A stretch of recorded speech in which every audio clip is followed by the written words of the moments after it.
Hi, everyone. Welcome to Refresh with OMS, our 5-part webinar series. And I'm very pleased to have you join us today for our 4th session, which is exercising at or close to home. We're very happy you can join us no matter where in the world you are. We know we have an audience that's scattered to the 4 corners of the planet. And thank you for spending an hour with us today on this very energizing topic that we're going to discuss, exercise, which is a key pillar of the Overcoming MS Recovery Program.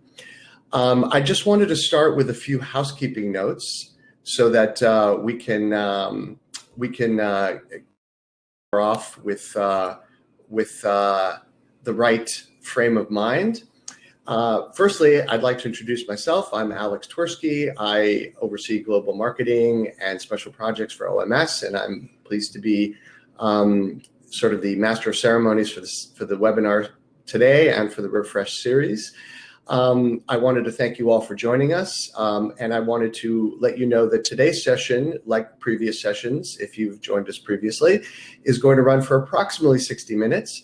The first portion is going to be a presentation delivered by our fantastic presenter and exercise guru, Veronique Gauthier-Simmons, whom I'll be introducing shortly.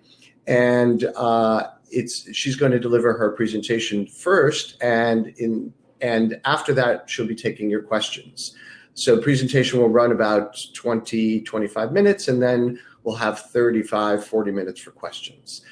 The session is being recorded so that for those of you who aren't able to join us live today, you will be able to see a replay of the session along with all our previous sessions. You'll receive a link to that automatically after the webinar is over, and we will also be sending a link to it at the end of the week when we send out our recap. And the recap that we send out, like we have in previous weeks, will include a lot of helpful information related to this week's topic of exercise, including links to blog posts or past podcast episodes or any content that's related to exercise that could help amplify the information that Veronique is going to discuss with you today. And now in terms of questions and submitting your questions, you'll notice that in this direction, you'll have a set of tabs in the webinar platform. And one of those tabs is questions. That's where you submit your questions. Now, some of you may find that you have a question that's similar to the one that's already been submitted. So in this case, rather than submitting the same question twice or multiple times, you could simply vote for that question if it happens to reflect exactly the same question you were going to ask. And to do that, you click on the little icon that the red arrow on your screen is pointing to. So if someone poses a question, you can vote for that question, and that gives us a great idea of the popularity of certain questions so we can prioritize them accordingly for the Q&A. Also in this session, Veronique is going to be asking you to take a couple of quick polls. Now you'll notice right next to the questions tab is a polls tab. So when Veronique gets to that part of her presentation, you should just simply go to the polls tab in order to be able to participate in that poll and see the results delivered in real time. Now, since we're dealing with technology here, which is about as imperfect as the world can get, if you do encounter a glitch, if there's some sort of connectivity issue or you're having trouble hearing or seeing the webinar, we do encourage you to simply log out and try to log back in. The old reboot method that stems from the dawn of the PC revolution, it solves 99% of the problems. Make sure you're using a Chrome browser if you can when you're logging into this session, and hopefully we'll keep the tech glitches to a minimum. So without further ado, I am very, very pleased and honored to have with us as our featured presenter today, OMS's resident fitness expert, Veronique Gauthier-Simmons, and I'd like to invite her to the stage. Thank you, Alex. It's really, really nice to be here. Let me get my slide up and running. Absolutely, Veronique. Take your time. We have a lot of people from all over the world saying hello to each other in the chat tab. And seems like you are almost there. Perfect. I'm going to bid you adieu for now, and I'll see you later for our questions and answer session. just Sure. because I cannot see anymore. I'll stay with you until it's resolved. Bear with us for just a moment, everyone who's in attendance. We're just going to, speaking of technical glitches, we're going to resolve this for a second. Did you hit the hide button as before? It's just,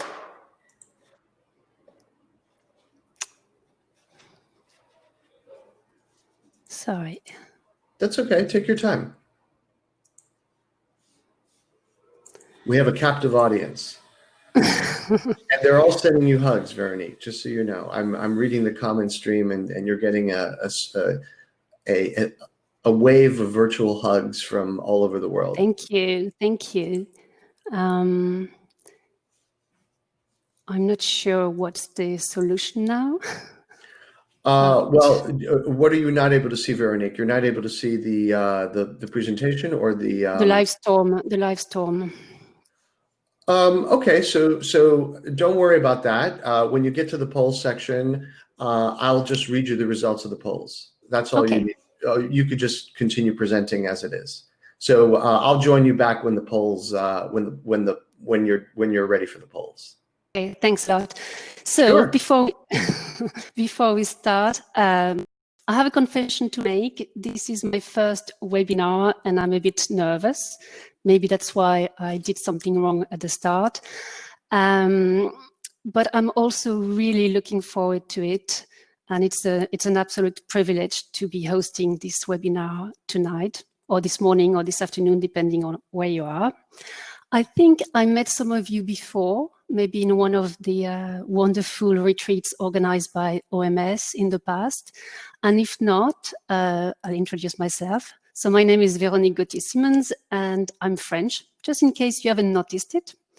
I live in the south of Portugal with my amazing husband, who is English. And we are surrounded by beautiful hills not far from the sea. It's a paradise.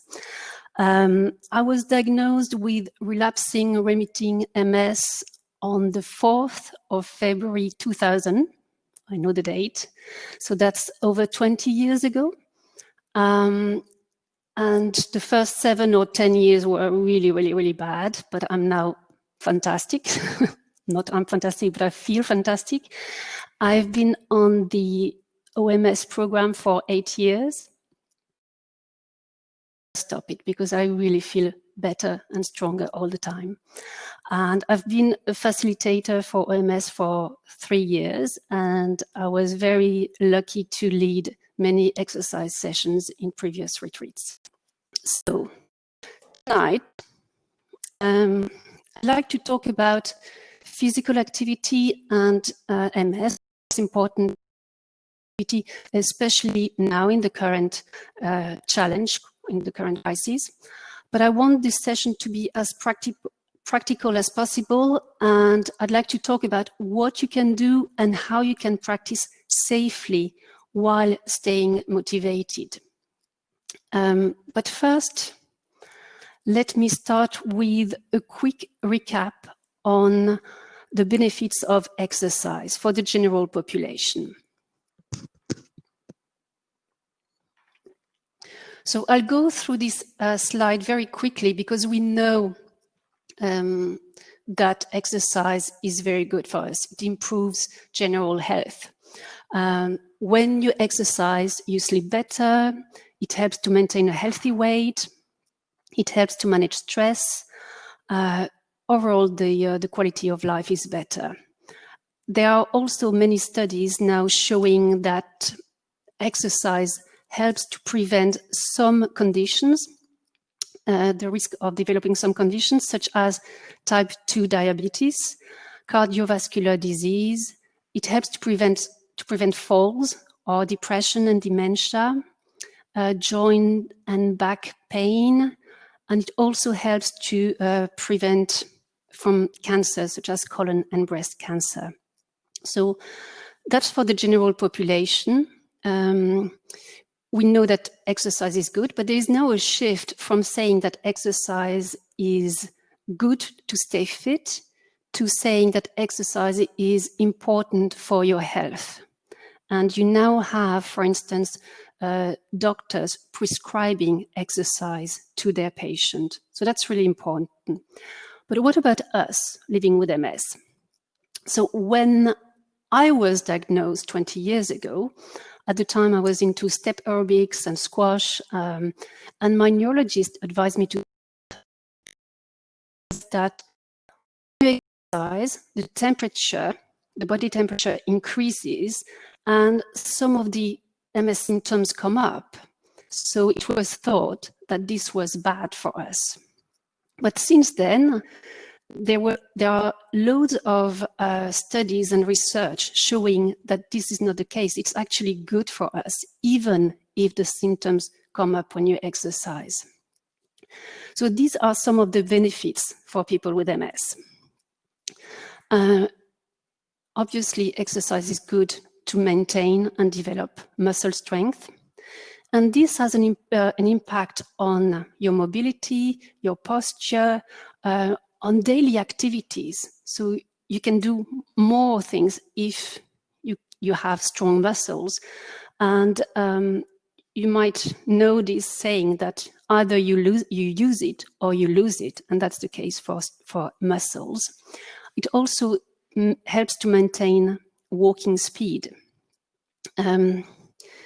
Also, it has been proven that exercise increases your energy level. So the more energy you get. Personally, when I'm tired, talking about fatigue, just being tired at the end of the week after a busy week. So when I'm tired, now my husband tells me, go and walk, go and do yoga, go and run, because he knows that I will get more energy. I mean, I suspect he also says that because when I'm tired, I'm a bit grumpy, so I think he wants me out of the way. But even if it's the case, he's right, because exercise also improves the mood. Thanks to the endorphin and all the good hormones that are released when you exercise. So that's really, really important.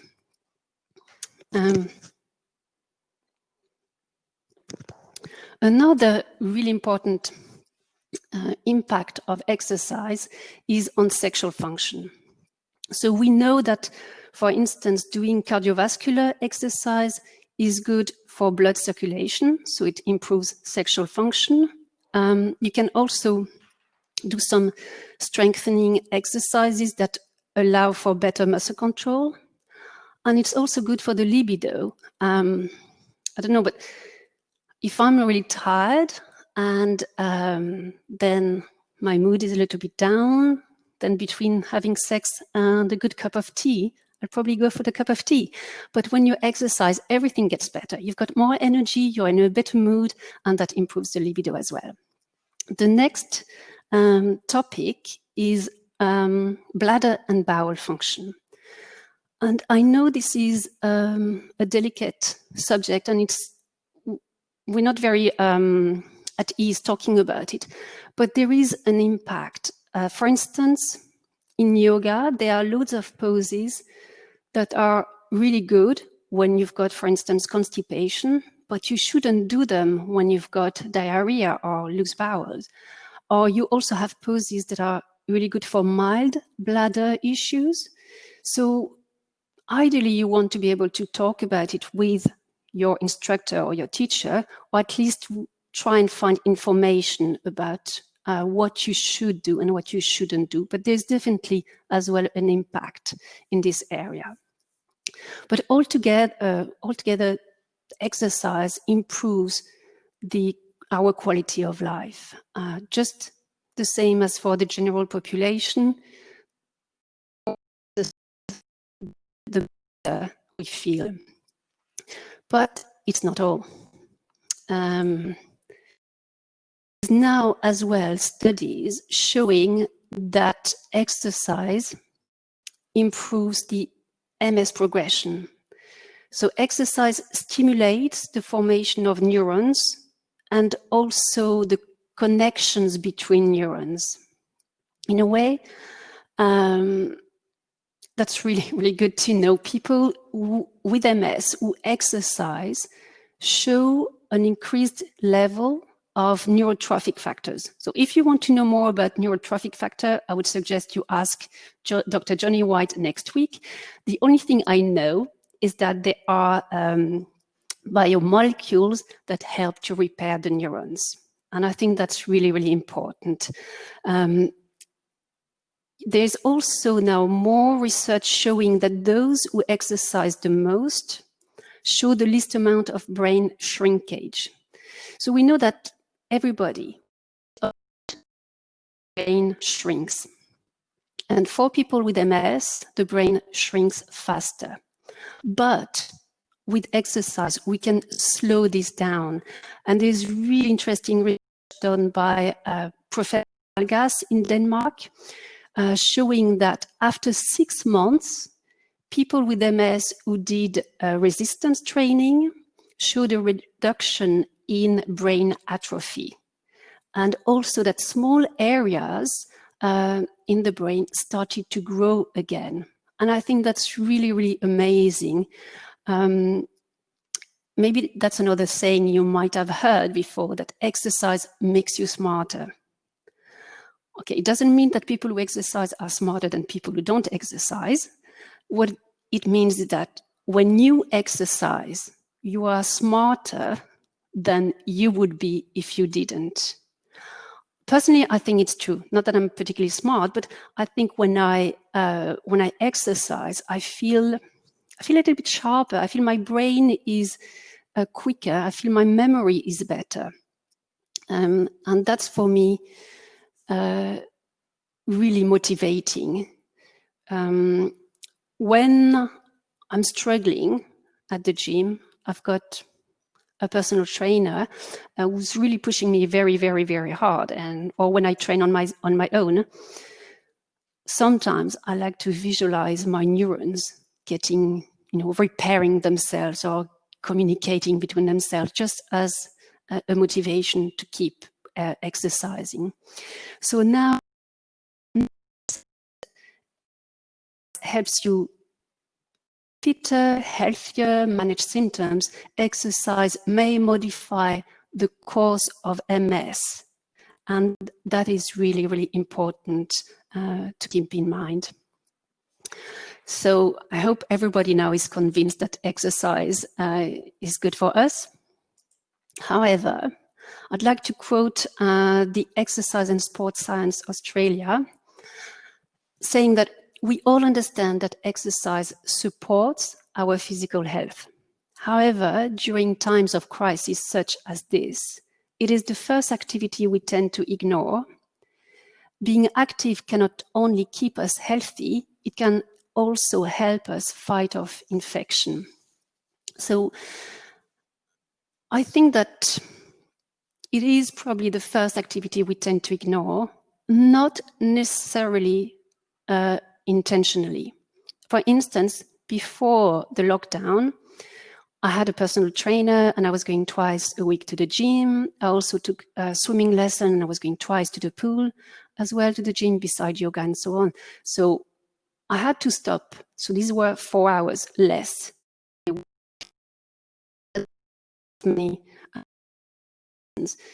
You just don't have access to the gym and to the pool or to the yoga class that you attended before. But it is really important to try and keep exercising, because moderate exercise reduces inflammation and improves the immune function. So more than ever, it's important to exercise. So let's have a look again at what OMS recommends. The OMS recommendations are to do regular exercise outdoors when possible, so you can get your vitamin D at the same time. And you should practice exercise as vigorous as your level of physical activity allows. So don't try and go and run a marathon suddenly. It's just as much as you can do, but regularly. And ideally, you want to do 30 minutes minimum 3 to 5 times a week. And it's important to include or resistance training. It's the same thing, but talk of resistance training, very often we think of the gym, weights, and all things like that. But it can also be your own body weight. So when you press against a wall or when you squat, you only need your body resistance, or you can have resistance bands as well. So you don't need to go to the gym. And it's also nice to include endurance exercise that gets your heart rate up, because with endurance exercise, then you get fitter and fitter, so you can do more and more. And there is also some research indicating that endurance exercise or aerobic exercise are really, really good, especially for memory loss in MS. So there is every reason for us to do regular exercise to the extent that we can. But what are the things that you should take into consideration now when we want to establish an exercise routine? So there are a few considerations, and I'd like to now start the first question for the poll. So I'd like to publish the first question. And I'm back on, and I'm going to publish the first poll because I assume you still can't see it, correct? I cannot, no. All right, so I'm going to publish the first poll. So if all of you in attendance will go to your polls column, and you'll see you can vote on the first poll. And let's just give everyone a minute or two to vote, or a minute. So the first question, it's about how much. The first question is about how much exercise you are currently doing, is it? Correct. The first question is, how much exercise are you doing each week? And again, I'll point everyone to the polls tab, where I see a lot of active voting going on. And I'm just going to give it another few seconds, and then I'm going to read you the results, Veronique. Yeah, I just want to say that I'm not the exercise police, and I'm not here to make you feel guilty if you don't exercise or if you exercise less than usual. This question is only to help me maybe address the issues that you have, or that the majority of you have tonight. So Veronique, we won't have a drum roll for these results, but I will tell you in order. Those selecting none was 3% of our audience. Those selecting less than 1 hour was 14%. Those selecting 1 to 2 hours was 24%. Those selecting 3 to 5 hours was 35%. And those selecting more than 5 hours was 25%. That's great. That's really, really, really good. So the majority are actually following the OMS recommendations. And I'll try to find a way to motivate those who don't, or to find ways that they can do it. Great. So we can do the second poll. Absolutely. So I'm about to publish another poll. So this is directed to our audience. Please keep your eyes peeled on the polls tab again, because I'm publishing a second poll, which is entitled, "How much exercise?" I'm sorry, we already did that. "Which symptoms do you currently have?" So please vote. Please take a couple of minutes to vote. And Veronique, I'll read you the results as soon as they are populated. Yep. Again, this question is to help me see which is the biggest challenge when it comes to MS symptoms. So the results are coming in, and I can read them to you now. So Veronique, out of those who voted, we have approximately 68% reporting fatigue. Yeah. We have 43% reporting muscle weakness, actually 45% reporting muscle weakness and spasticity. We have 46% reporting loss of mobility, balance, and falls. We have 48% reporting pain and or changes in sensation. And then we have 44% reporting cognition and or mood change. Yeah. Thank you so much, Alex. Yeah, I think fatigue is definitely always the main issue when it comes to exercise. It can be really, really, really difficult to exercise when we suffer from fatigue, but it's also something that exercise can improve. At it later.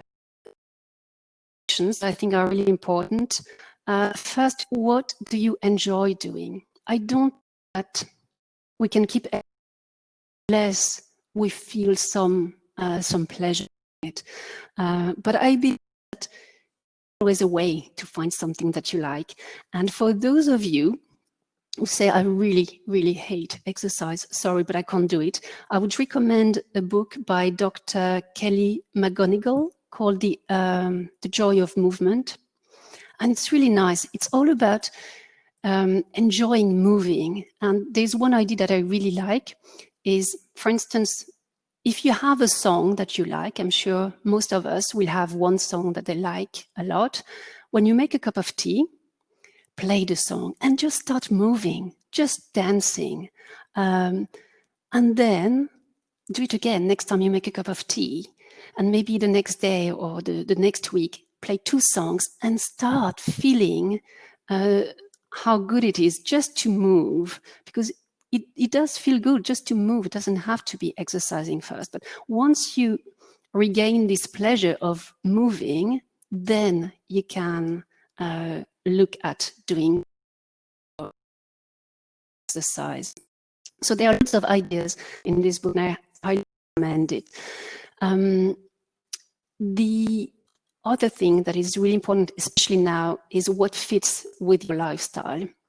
And I'm aware that some of you might have to look after young children, and there are loads of situations where it's difficult to fit in some exercise. But again, I think that maybe with some help, you can find ways to find solutions. Maybe if you have to look after children, maybe it will be to play with them in a way that is more like a physical activity and things like that.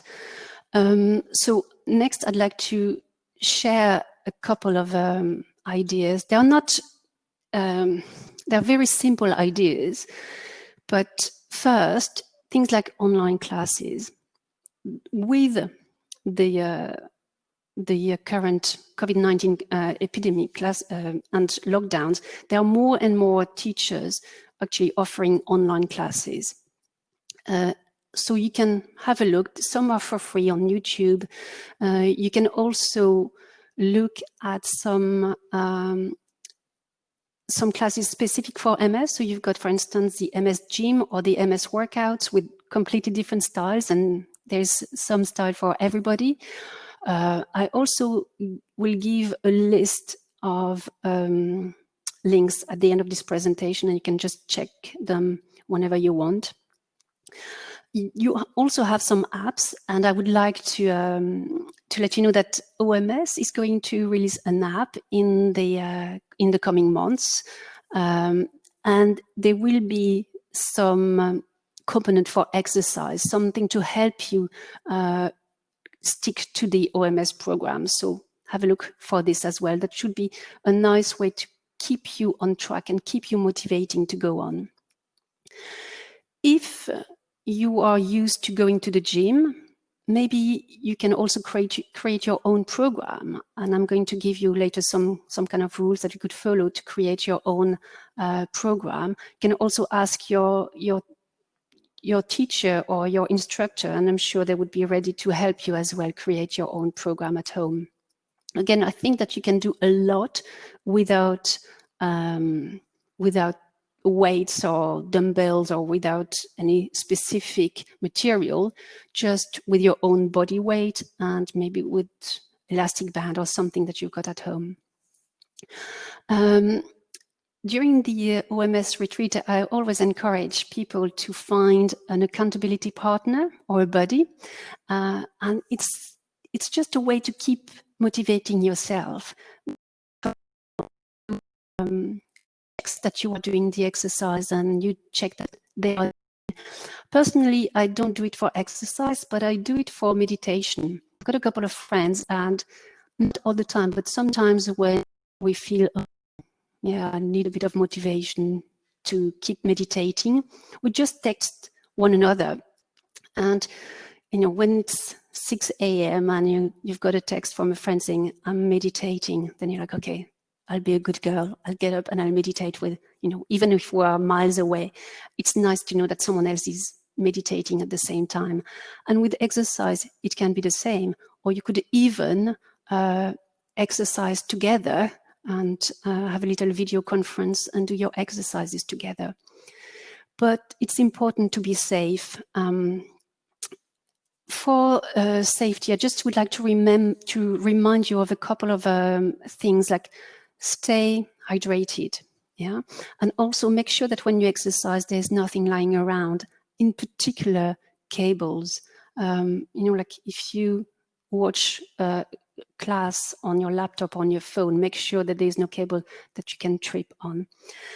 Also, we've seen that quite a few of you have issues with balance. So if you do something that is challenging for the balance, ideally maybe try to practice in a corridor so that you've got 2 walls, or at least near one wall or near a chair, just in case. It's better to be safe than sorry.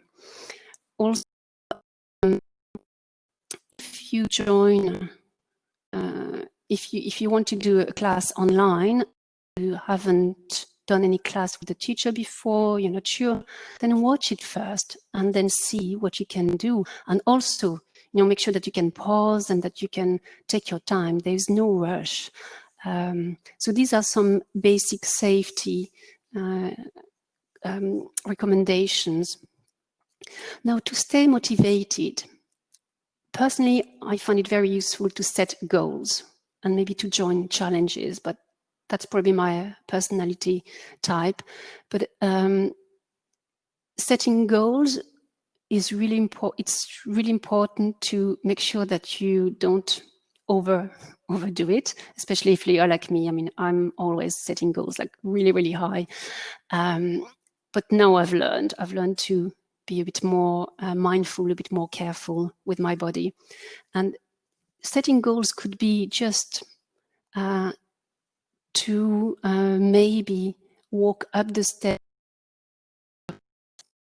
or it could be to, for instance, to take out your yoga mat every day during the week. And once you've got your yoga mat out, then as well practice. So your goals can be small, achievable, but it is motivating. There are also loads of challenges around on the on social media, and you can join one. It helps as well to being motivated. Keeping track is useful too. Personally, I use my digital watch to keep track, for instance, when I'm running, but you can also just have a normal diary and see your progression, because I think that's as well important. When you see you're getting better, then you want to keep going. And the last one is to schedule it. For me, exercise is it's like my medication. So I schedule it, I have to do it. That's it. That's part of managing MS. I'd like now to talk briefly about high intensive interval training, because it's something that is really good for people with MS, because the aim is to work very hard for a short period of seconds and to rest. And studies have shown that people with MS actually can cope with high intensive interval training better, and because you don't get as tired, you rest regularly. So that's something that I think we should all try to incorporate in our exercise routine. And don't be scared by the high intensive interval training. The high intensive, you don't have to jump or squat or do planks. It can also be just walking, but you walk as fast as you can and then you rest, and then you walk again and then you rest. So the idea is really more about these intervals. You work really hard, and when I say working hard, if you do some squats, and if it's available to you, do as many squats as you can, and then the next one you think, I can't do the next one, and then rest, and again. So when you are starting, you can rest for twice the time. So if you work for 30, you would rest for 60. And then as you get better and better, you can reduce the time for rest. And then you and you can have a session, for instance, focusing on arms or on the leg mix. It's really up to you. And there are loads of apps available. For instance, I've got one app for high interval training, and I can just select whether I want to do arms or legs or a mix. If I want to do 5 minutes or 8 or 10, and if I want to do like a mixture of all the body parts, I can select 10, 20 or 30 minutes, and I've got the beeps all the time and all the exercise showing up on my phone. And I think that's quite nice. But you can also do it with any type of exercise. As I said, you can also do it when you walk. Next, fatigue. So I kind of knew that this would be the biggest issue for the majority of the people attending this webinar. So this is an example of a daily routine that I would suggest if you suffer from fatigue. The one thing is, you don't exercise when you try to do around fatigue bouts, basically. So this is an example where you can do your 30 minutes, but not in one block. You break it down. So you can, for instance, in the morning, you could do 2 minutes warm-up. And the warm-up, there's one very simple warm-up that you can do, which is basically moving all your joints one after the other, from the hands to the elbows, the shoulders, the knees, the feet, the toes, just moving them around slowly. And then you do 5 minutes, maybe stretches in the morning. Then later during the day, maybe you run coffee break, you can do another 2 minutes of warm-up and 5 minutes leg strengthening. And later, core strengthening. Maybe in the afternoon, some upper body strengthening. This can simply be placing your hands on the wall and pressing, resisting, or it could be pushing, resisting with your own body. This is strengthening. And you can just do 5 minutes like this. And in the evening, I would suggest doing some relaxation. So you select 1 or 2 exercise, do 10 or 15 repetitions, and little by little you work up to doing 2 sets of repetitions. And that's one way to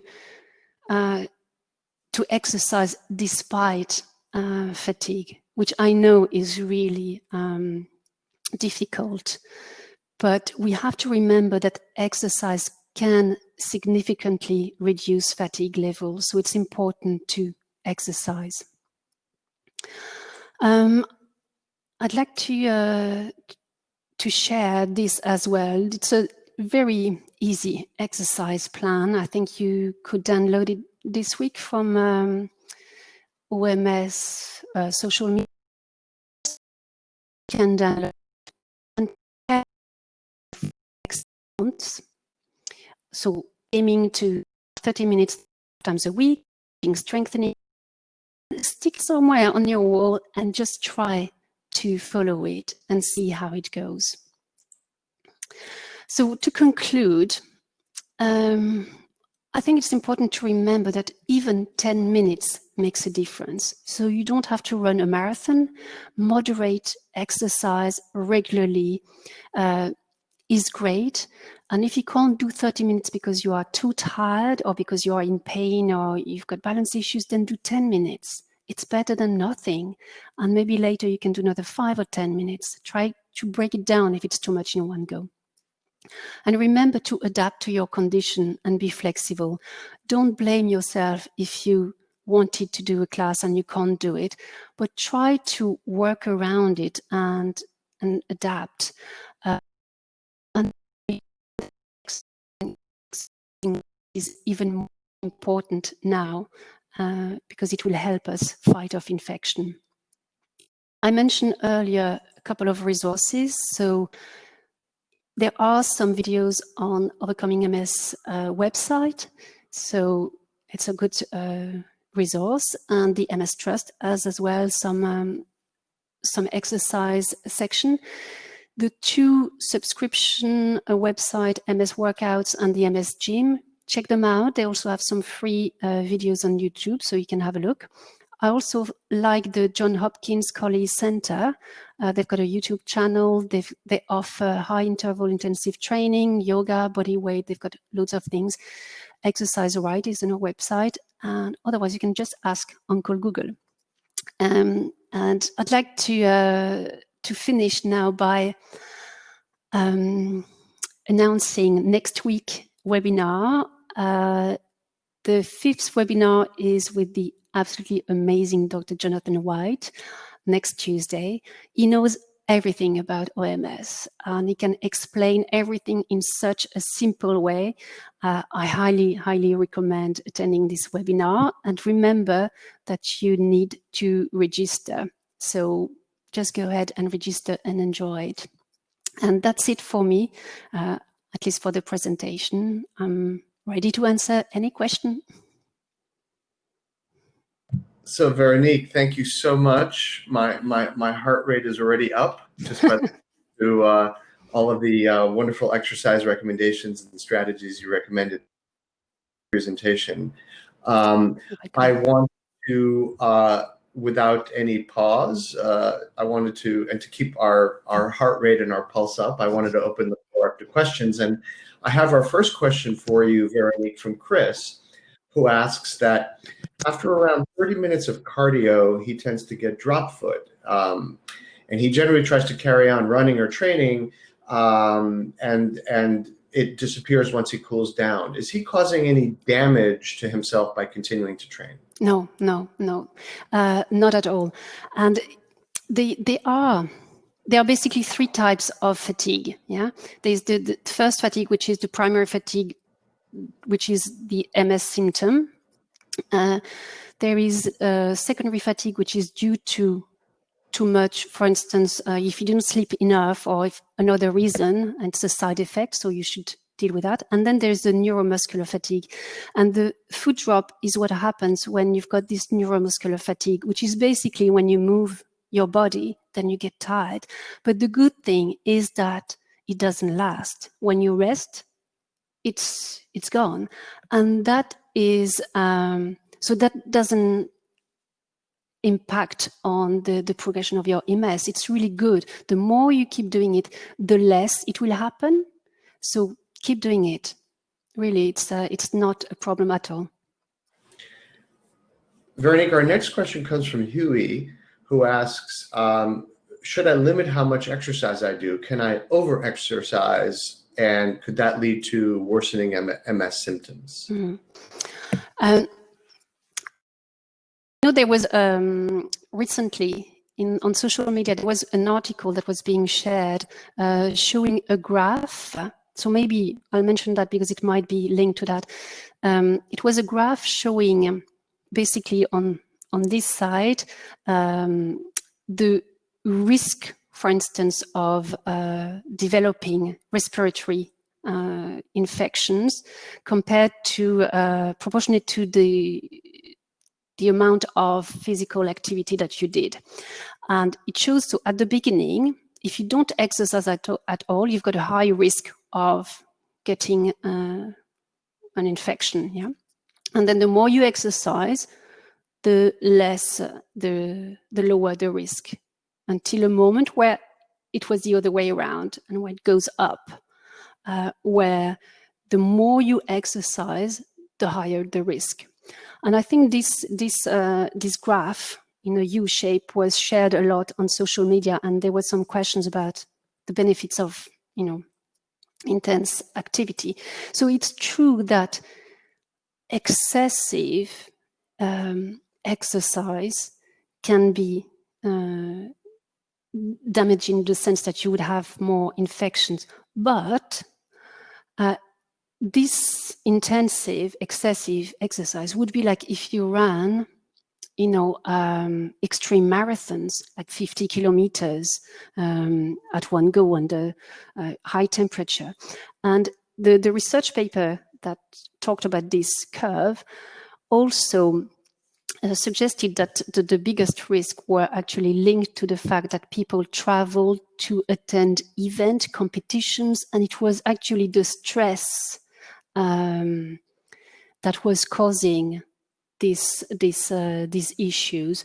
And I think it's similar for people with MS. I think it would only be bad for us if it was stressful to do exercise.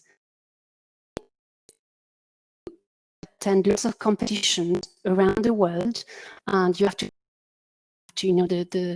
the stress before, for instance. I think that might be too much, but otherwise, I don't think so. I mean, I'm now training for a half marathon and maybe a full marathon. So I run 4 times a week. I do yoga every day. I do strength training as well. And I don't think it's too much. It depends, obviously, how fit you are. If you can't go from nothing to too much. But for me, there's no question that, it can't make your MS worse. No. Veronique, our next question is from Christina, who refers to Dr. Roy Swank's early research. He recommended that people with MS avoid doing exercise during their first more fragile year of diagnosis, post-diagnosis. And Christina's wondering your thoughts on that, on avoiding exercise in year 1 post-diagnosis. Yeah, and I think that was, as I mentioned before, that was at the time when it was thought that because exercise increases the body temperature, then MS symptoms might come up, and then it was thought it would be bad. But since then, research has shown that it's not the case. Again, I really don't think that anybody would argue now that exercise is bad for us. But it's true that if your first year of diagnosis is always very, very stressful, we know, it really disrupts everything. So you have to be mindful. So maybe during the first year, just do exercise, but being very gentle with yourself. I won't recommend yoga because I'm completely biased, but it's just be mindful. But definitely, I wouldn't say not to do exercise. It's the other way around. The earlier you start, the easier it will be to maintain your strength as well.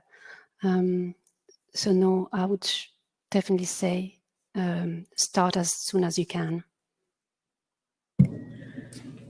Veronique, our next question is from Helen, and it's quite an important one because OMS takes very seriously its role as an inclusive organization, and meaning inclusive for people with all types of MS.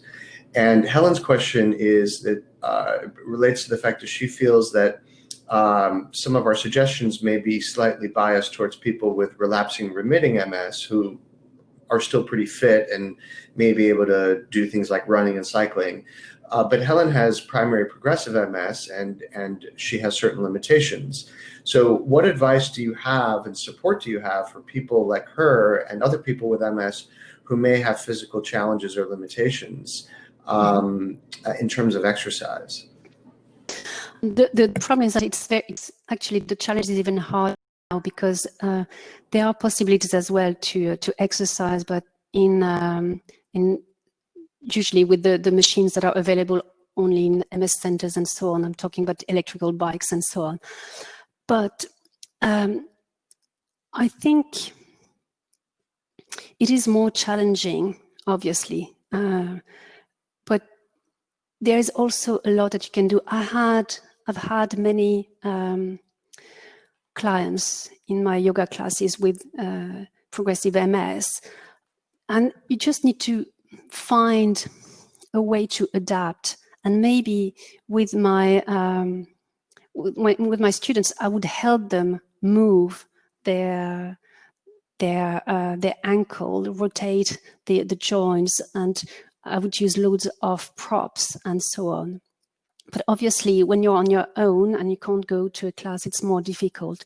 What I would suggest is to work on the breath, because it might seem like it's nothing, but it is really, really important for lung capacity. And this is something that you can do, some breathing exercise.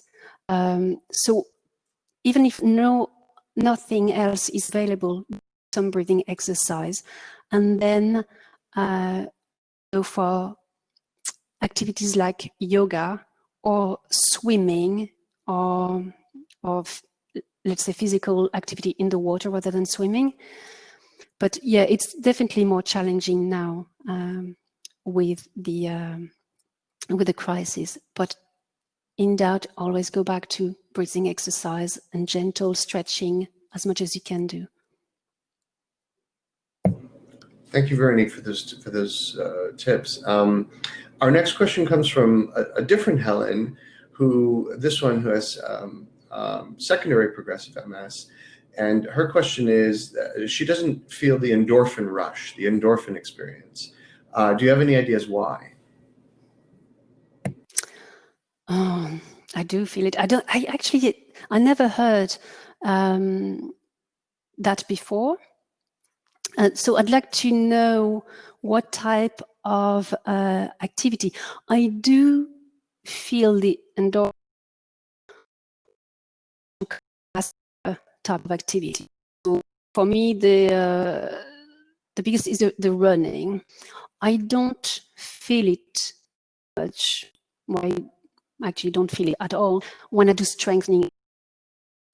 So it might depend on the type of activity, on the type of movement that she does. But I'll have a look at it if there is any research on that, because I never actually looked at that. We're playing Stump the Expert now, but I promise that won't be our pattern. The following question comes from Krishna, who asks, who suffers from dizziness and instability, and so therefore is unable to run. When Krishna goes for walks, the heart doesn't seem to work as hard as it would when running or when swimming, and obviously some of those activities are limited by lockdowns. So what exercise routines would you recommend for somebody who wants to kind of increase their cardio, but at the same time has to keep in mind issues of dizziness and vertigo? I would suggest doing cardio sitting on a chair. You can really do aerobics on a chair. I mean, your heart rate will go up basically when you lift your arms. If you keep doing that, your heart rate will go faster. So this would be my my suggestion, to try and find some sitting options so that you can relax. You're not going to fall. You might still get dizzy, but you won't fall, so you can't hurt yourself. definitely go for a sitting aerobics or cardiovascular. Work the strength. You can actually do so many things as well sitting. It's quite a good option. Like delivering a webinar, which is increasing your cardio. Definitely mine. Exactly. The next question is from Ingrid, who asks, which yoga poses might you recommend for people with mild bladder function issues?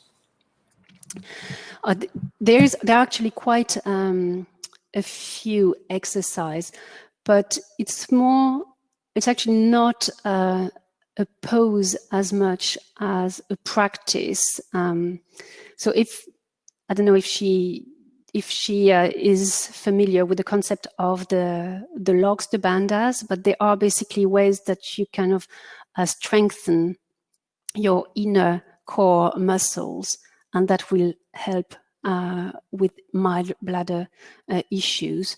And all the pelvic exercise, the pelvic floor strengthening are also important exercises. I'm really happy to share some routines if people are interested. So, to get some yoga routine for specific symptoms, they can always contact me, and I'll share the routines that I do with my students. But all the pelvic workout is really important, and strengthening the core and the bandhas, the logs. Thank you. That's a very generous offer. I'm sure people will take you up on it. Our next question comes from Rosie, who asks, do you have any advice for people with chronic pain? I'm assuming in reference to exercising with chronic pain. That's a tricky one as well, isn't it?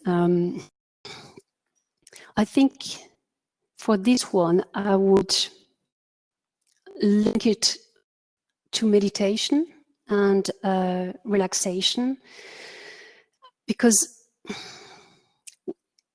the thing is, exercise will not really reduce the pain, but it's just about learning to live with the pain, unfortunately. So learning to let go and to relax as much as possible. So when I've got pain, I don't have a lot anymore, but I used to have a lot of spasm in my legs, and kind of painful. The only thing that worked was to really work on my breathing and relaxing, and inhaling and exhaling, and trying to let go of the pain when I exhale. It's far easier to say than to do. I'm very aware of that, but that's the only solution I found for myself, was to work on the breath, working on relaxing as much as possible when I exercise, and doing a gentle exercise, so yoga type of exercise, not really ones. And maybe for someone else, it would be more exercising in water, something like that. But I think definitely the breath is a powerful tool to help cope with pain. But unfortunately, exercise itself will not get rid of the pain. I don't think so. Veronique, we have 4 or 5 more questions. So if you and hopefully our audience is willing to stick around until 10 minutes past the hour, I think we can address them all. And I'm sure people will appreciate that if you don't mind. Our next question comes from Ka, who asks about delayed onset muscle soreness. And the question is, this person does moderate supervised MS exercise regularly, but this experience or this condition affects them after their exercise routine. So do you have any thoughts on that? The only thought on that is that the more you do, the less it will happen. So it's really it's normal. I mean, it's normal to have this reaction, but the more regular you are in your exercise routine, the less intense the reaction will be, and then after a while it might even disappear. But there's nothing to, in a way, to worry about. It's normal. I mean, when you exercise, it's basically the muscles are breaking. Like you're actually tearing your muscle fibers apart. So they need to heal, and so it's normal to experience this late kind of reaction. But the body is the body likes routine, likes regularity. The more you practice, the more regular you are, the less they will happen. And also depends, it's also important, I think, to have a healthy kind of a routine, by which I mean to warm up properly, then exercise, and also to cool down afterwards. And if you do something more dynamic, like running, I think it's important to use the foam roller after running. I know it's not nice. I really don't like it, but I do, because it helps as well not to have the later onset effect. Veronique, our next question comes from Lynn, who asks about motivation. Do you have any tips on how to motivate yourself to exercise? Yeah, I think it's good to find someone who motivates you first. What are the things that I tried? Because even though I love exercising, there are days when it doesn't, I don't feel like it. So I've got, for instance, one song.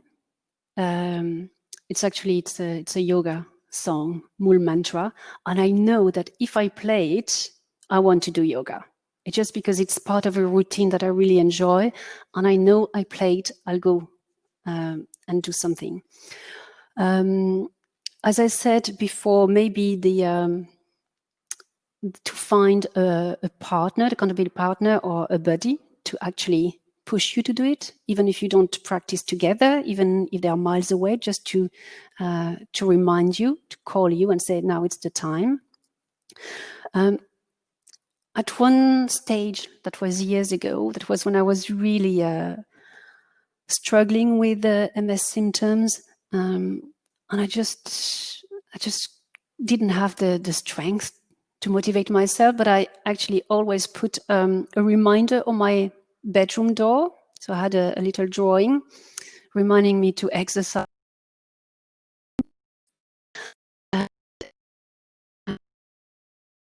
Setting goals. I like to have to train for something. That's why I always train for races, or I train to improve a yoga pose or whatever. I need to have this kind of things that I can tick. I love ticking, like I've done this, I've done this, I've done this. I'm getting closer to my goal. And as I said as well earlier, visualization. So visualizing my neurons repairing themselves when I exercise. I find that highly motivating to know that when I exercise, I'm actually repairing my brain. And for me, that's amazing. It's not about just feeling good, and it's actually really doing something proactively to manage my my MS and to keep my brain and my body as fit as possible. But yeah, a sweet spot and what works for you. But I hope this will help. These are some ideas. But Veronique, what is the name of the song that motivates you to do yoga? It's Mool Mantra. It's by Satanam Kaur. It's a yoga. It's actually it's a prayer, but I don't understand it because it's only in Sanskrit. I don't speak Sanskrit, but I love the music, and when I hear it, I just want to start moving my my spine, and yeah, it works. It's basically, I brainwashed myself, I think, with this song, but it works. Yeah. Yeah, we all have our Pavlovian triggers. Yeah. That's great. I'm glad that works for you. Just a few more questions to go, Veronique. This one from Sarah, who would like to improve her cardiovascular fitness, but doesn't want to run. Walking is a great exercise, but doesn't really get her heart rate up. So do you have any thoughts on cardio boosting non-running exercises? So I think that, again, I would mention the sitting exercise, like aerobics. These are really, really good ways to improve your cardiovascular fitness. Like on your breath and sorry. This is, I don't know if this is, but it's a fitness exercise. It's actually, it's a piece that you put in your mouth, and then you can change the resistance, and you inhale and exhale, and it helps to improve your lung capacity and basically your cardiovascular strength as well, by just having a resistance when you breathe out. So that's something as well that, if she really doesn't want to move, you can still improve your fitness this way. And I have it in my bag all the time. Now that was I'm going to remind our audience that was an unrehearsed prop that you pulled out, part of our script. So well done. It was very natural. Our to last question tonight comes from yet another Helen. This is a different Helen, which is probably over the course of our series the most popular question, most popular name to generate questions. We'll have to research why. In any case, Helen asks, Helen number 3 tonight asks, the connection between exercise and dizziness. I presume sometimes when people exercise, they get dizzy. So do you have any advice on how to deal with or avoid dizziness when exercising? No, my advice would be to go and talk to your doctor, to a health practitioner, because dizziness can come from different things. So before recommending anything, I would suggest go and check why you're feeling dizzy, because then the recommendation will be different. So definitely, go and make sure that you know why you're getting dizzy. Thank you, Veronique. And just lastly tonight, can you please remind us of the HIIT app that you're using, the name of it? Yep. It's called workouts. I'm just trying to find. Don't know if you can. Yeah, daily workout apps. I don't know if anybody can see it. Could you repeat it again, Veronique? Daily workout apps. And daily workout apps. Yeah, and it's a okay. white icon, and then you've got different sections. Shows to do abs, arm, butt, cardio, legs, and then you select the time.